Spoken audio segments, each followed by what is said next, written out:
ಹುಟ್ಟಿದಾಗಿಂದ ಇಲ್ಲಿವರೆಗೂ ಪ್ರತಿ ವರ್ಷ ನಾವು ಬರ್ತ್ಡೇನೇನೋ ಸೆಲೆಬ್ರೇಟ್ ಮಾಡ್ಕೊಳ್ತೀವಿ.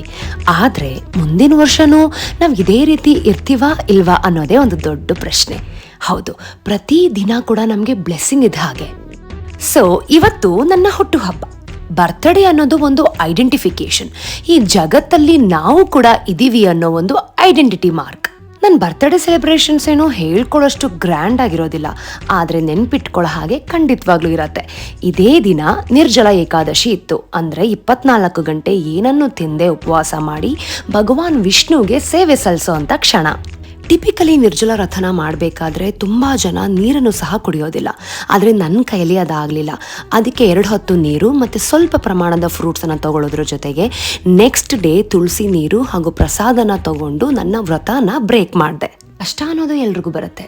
ನನ್ನ ಲೈಫು ಕೂಡ ಏನು ಪರ್ಫೆಕ್ಟ್ ಆಗಿಲ್ಲ. ಆ್ಯಂಡ್ ನನಗೂ ಗೊತ್ತು, ನಾವು ಬರೋದು ಒಬ್ಬರೇ, ಹೋಗೋದು